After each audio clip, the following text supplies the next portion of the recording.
Good morning. I'd like to talk to you today about celebrities and why do they have so many problems. They're involved in alcoholism, different behaviors like obsessive compulsive, and they just act strange all the time. Many people feel that it's the celebrity status that causes them to act that way, but actually that's quite backwards.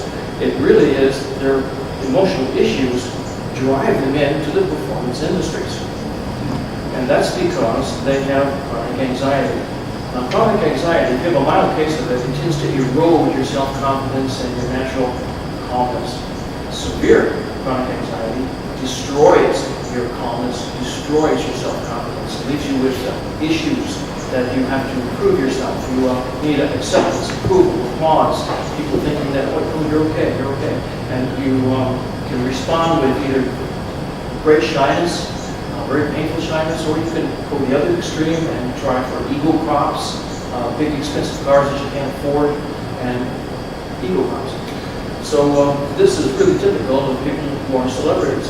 They are actually driven to that because they need the applause of thousands of people to feel okay about themselves. And that's why they have a very high incidence of these substance abuse problems and other esteem issues.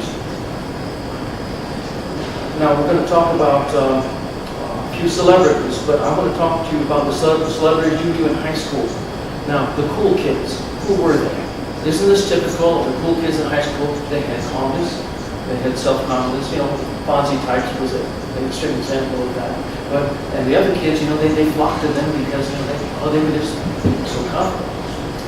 And that's an important clue right there. Now let's take the first celebrity, George Carlin. He did an interview, and he said that one of the great motivating factors that comedians have to do stand-up is the fact that they want people to look at me, see how clever I am, how smart I am, look at me. And that is really typical in the show business. The next one we want to talk about is Dustin Hoffman. In particular, when he played with Sir Laurence Olivier in the movie Marathon Man. And in one scene, I think you remember this, one scene he was tied to a dental chair, and Sir Laurence Olivier was a German Nazi war criminal. He was torturing him with dental tools. And well, after that movie was over, they were at a party, and Dustin Hoffman was having a conversation with Sir Laurence Olivier, and asked him, well, why do we do this to ourselves? It's such, difficult business, and it's such a strain. And Sir Laurence Olivier answered him and said, that's what drives show business. They need that attention and addiction. Heath Ledger, he just died this year of a drug overdose. Prescription drugs, without medication. Why was he taking all this? He said in an interview with, I believe, the New York Times, that after the Batman and the Bob Dylan movie was over with, he wasn't working, but he couldn't sleep. He said he couldn't turn his mind off and go to sleep, even though he was very physically exhausted. So that's why he was taking all this medication, just so he could sleep more than, and even with those, he was only sleeping 2 hours a night. This is chronic anxiety. It's the major cause of people not being able to turn their mind off and just relax, drift to sleep. The next person we want to talk about is Michael Jackson. He also died this year. Now, what would drive a person to take a medication that is reserved for surgical anesthesia? Well, he couldn't sleep either.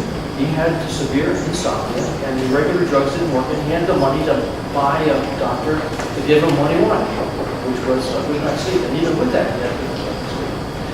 Now, there's other issues with Michael Jackson, in the fact that at the time of death, he only weighed 112 pounds for a 6-foot-tall fellow.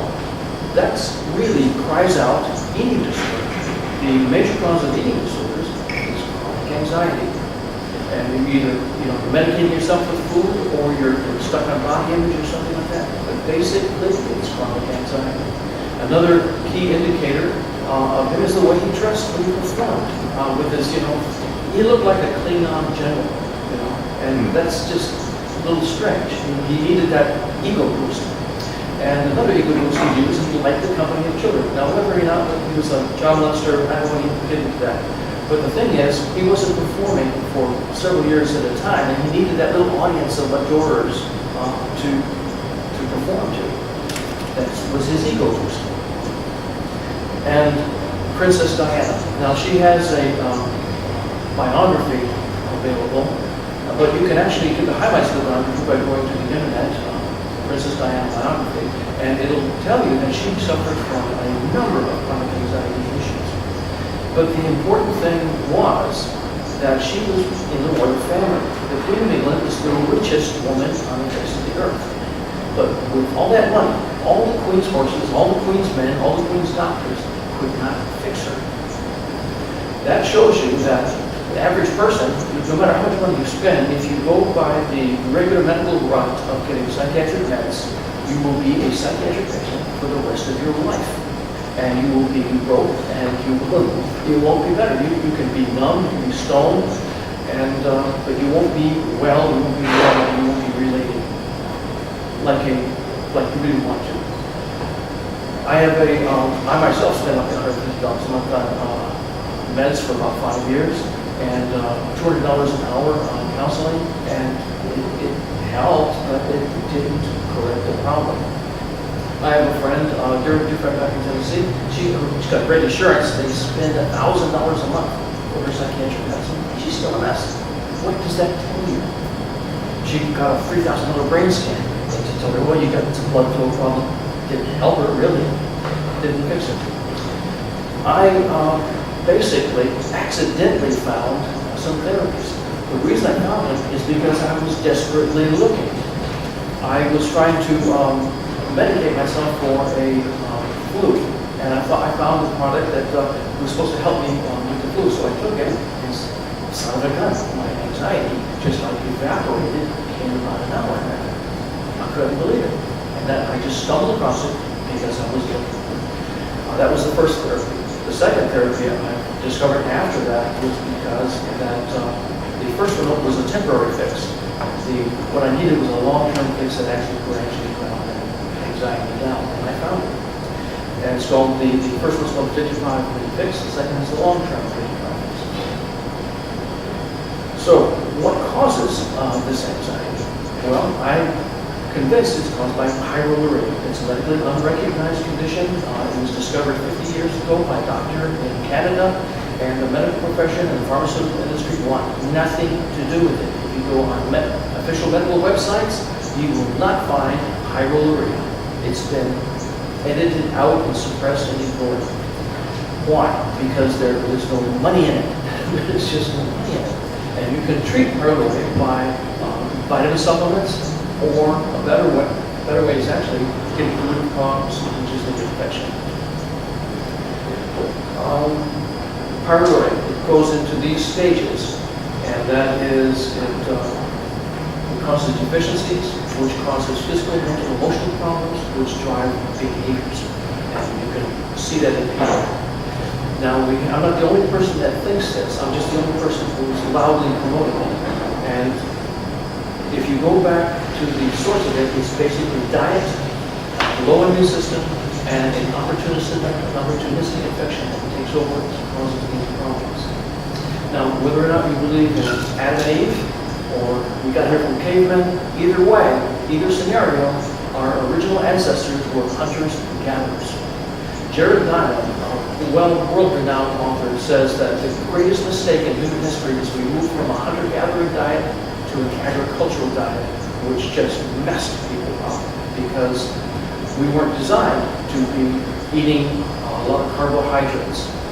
We were designed to be eating fruits and vegetables and what we gathered. So what I'd like to encourage you to do is to investigate this, because when you investigate chronic anxiety and pyroluria, you learn about yourself. You learn about other people, what makes them tick. It explains the world we live in. It fills in a lot of blanks that you may not have known before. And it helps you in sales, because if you can control yourself and be calm and confident and assured, you can relax people into the sale. Because basically we're all people persons who deal with people. So we learn how to deal with ourselves, we learn how to react with people, and we usually are much more successful. So please, research pyroluria and the 55 Fix.